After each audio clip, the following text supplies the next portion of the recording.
એમના family member,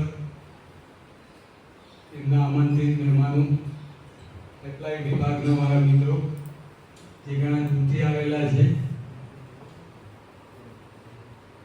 polytechnic ખાતાના વડા તથા સ્ટાફ મિત્રો, ભટ્ટ સાહેબ આજે વય નિવૃત્ત થઈ રહ્યા છે. પોલિટેકનિકના પ્રિન્સિપાલ તરીકે જો હું કહું તો 2025 વર્ષની આ છેલ્લી વિકેટ છે. 2025 પોલિટેકનિક ખેડા માટે ઘણું ખરાબ રહ્યું છે. પ્રિન્સિપાલ તરીકે કહી શકાય કે ઘણું ખરાબ રહ્યું છે.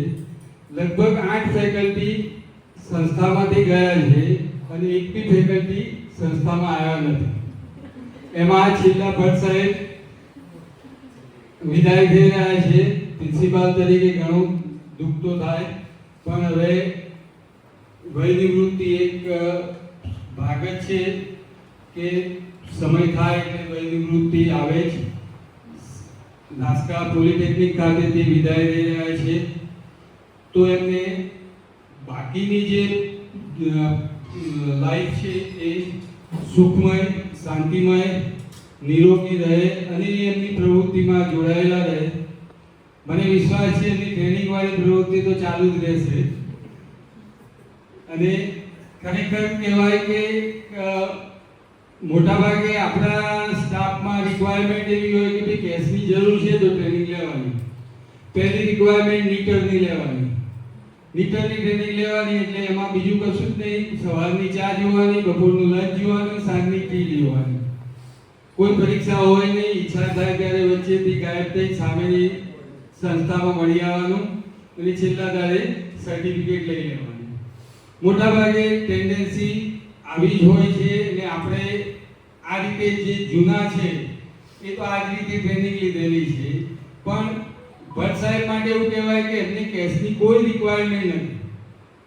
તેમ છતાં મૂકની ટ્રેનિંગ અને એ પણ જુદા જુદા વિષયમાં અને એ પણ નંબર 1 સાથે, તો એક બીજા જે નવા ફેકલ્ટી મેમ્બર છે એમના માટે ખરેખર પ્રેરણાદાયક રહેશે કે જ્યારે સંસ્થા ખાતે પોલિટેકનિક જીપી ખેડાની અંદર વાત કરીએ તો ટ્રેનિંગ માટે તો એવું કહેવાય છે કે ભાઈ ટ્રેનિંગમાં ફેકલ્ટી 20 થી 22 હોય, એમાં 1-2 રજા ઉપર હોય, 1-2 ઓડી પર હોય, સંસ્થામાં કોમ્પ્યુટર આઈટીનો સ્ટાફ ના હોય અને ટ્રેનિંગની કોઈ સ્ટાફ રજૂઆત કરે એટલે પ્રિન્સિપાલ તરીકે એક જ આવે કે ભાઈ મૂકની ટ્રેનિંગ લો.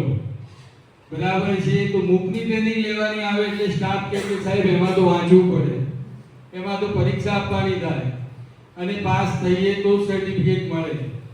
તો આ બધી માથાકૂટ કોણ કરે? એના કરતાં નીટરની ટ્રેનિંગ ઘેર રહેવા મળે અઠવાડિયું અને આરામથી ટ્રેનિંગ પૂરી થઈ જાય અને 100% સર્ટિફિકેટ મળી જાય. તો એમના માટે ખરેખર ભટ્ટ સાહેબ એક પ્રેરણાદાયી છે કે જ્યારે આવી સંસ્થા કે જ્યાં સ્ટાફની શોર્ટેજ હોય ત્યાં આપણે મોટાભાગે મૂક ટ્રેનિંગથી આપણી જરૂરિયાત પૂરી કરી લઈએ.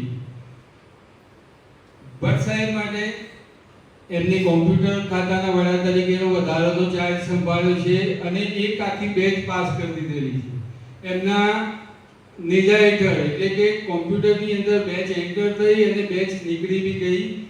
એમના એચઓડી પદે અને નિશા મેડમ એમના સાથે રહેલી. બાકી કોમ્પ્યુટર ડિપાર્ટમેન્ટમાં એક બી સ્ટાફ વગર આખી બેચ નીકળી ગઈ અને અત્યારે એમના ગયા પછી છેલ્લું સેમિસ્ટર છઠ્ઠું ચાલુ થઈ ગયું, બીજી બેચ બી નીકળી જશે. તો ભટ્ટ સાહેબને ખરેખર સિન્સિયરલી કામ કર્યું છે ખેડા ખાતે.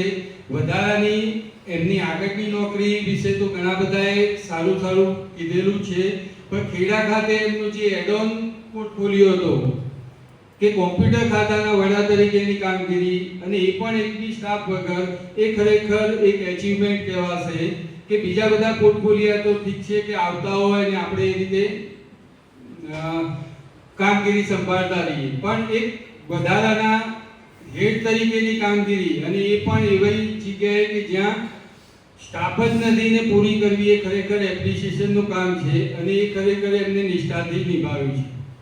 સંસ્થાના ભટ્ટ સાહેબના વિદાય સમારંભમાં આપ સૌ ઉપસ્થિત રહે બદલ સંસ્થા વતી આપનો ખૂબ ખૂબ આભાર. Thank you.